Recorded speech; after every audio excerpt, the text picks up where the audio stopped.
Mr. Bruce Bennett, Senior Defense Analyst in RUN Corporation, we talk about involvement of DPRK soldiers in Russia's war against Ukraine and the possible exchange of the first prisoners. Well, hello, Mr. Bennett. Hello, good to be with you. The pleasure is all mine, as usual. First question. DPRK is gaining the actual battlefield experience. This is what is happening now. By deploying its troops to fight for Russia, and it is going to use this experience. How likely you think is a direct military conflict between North and South, after all? Well, I think we have to first look at what kind of military experience the North Koreans are gaining. It's not very useful. They're doing massed attacks, cannon fodder type use of the North Korean troops. The pictures we've seen aren't even really good massed attacks. So I think at this stage, if I were Kim Jong-un, I would think that the Russians have betrayed him. They're not training his troops to be effective in any particular combat situation. They're instead using them as cannon fodder and wasting their use. They'll learn some things about fighting on a battlefield, a modern battlefield. But if your tactics are terrible, you don't learn very much. And so I don't think this is going to be very useful for the North Koreans. And I also worry that the North Koreans aren't going to be willing to let their troops go home and tell the elite families, who troops those are, that they've been sacrificing the lives of their posterity. Absolutely. Well, indeed, there is not much experience in just go to Ukraine and die there. But what now?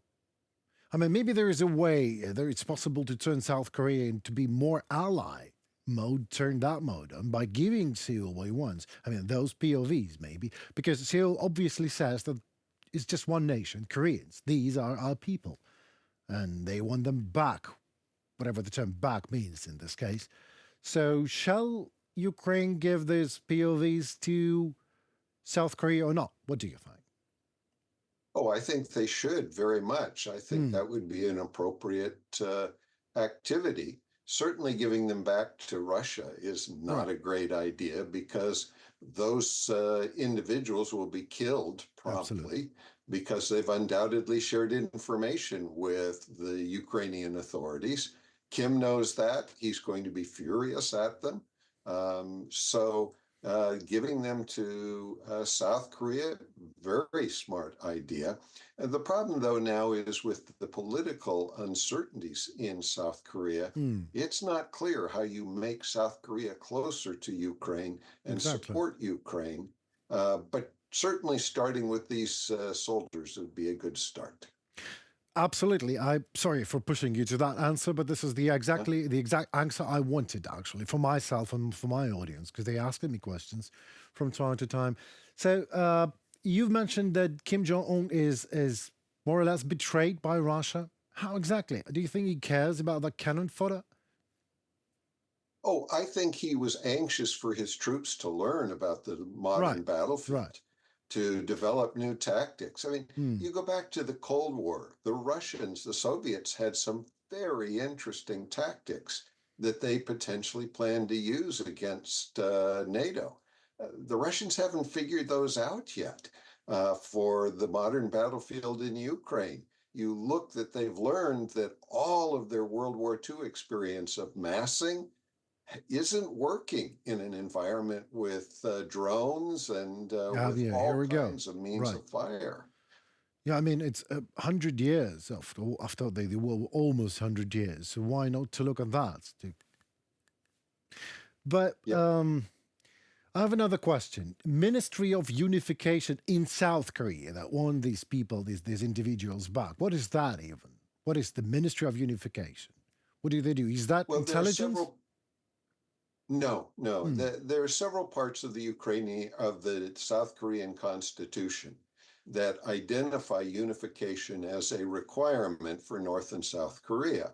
And so the Ministry of Unification is one of the mandated organizations that tries to work on plans for unification, how it would be done. And this is no easy task. Oh, yeah. If you face lots of special forces and other soldiers that would be in the country, You've got to make some kind of stabilization plan. You've got to have some concept of winning the elites over.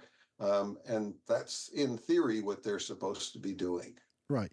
Well, let's talk about Western elites. Well, my impression is that no one in the big politics is actually concerned enough about DPRK troops fighting for Moscow, as no one actually believes North Korea is strong enough militarily and economically. Am I right?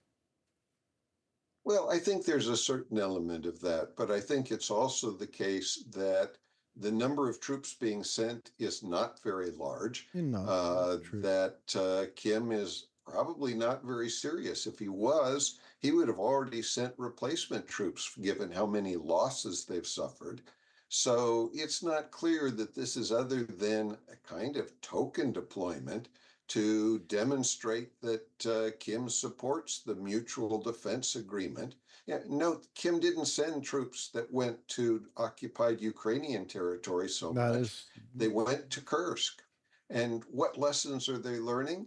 They're learning a whole lot more about the use of ballistic missiles to hurt the nation. And I think that's the kind of lesson that Kim wants. That's how he would want to fight against South Korea, by killing civilians, by destroying civil infrastructure. So these soldiers may not be all that important to Kim's planning. I'm not sure what is important to Kim after all, but what is important to me is sometimes when I think that what is actually going on, Mr. Ukrainian army is taking as a prisoners North Koreans in Russian Kursk fighting for Moscow because of its criminal invasion of Ukraine. I mean, this is the unbelievable, if I would say that 3 or 4 years ago to any of Hollywood producers, to let's do a movie like that, I would say that I'm crazy, but I'm not. I'm just a host on the UATV English that actually thanks you so very much, Mr. Bennett, for your time and for your expertise. As usual, I would love to speak more about North Koreans, by the way. You have to promise me that. Happy to do that. It's your pleasure. Thank you so very much. Thank you. Thank you.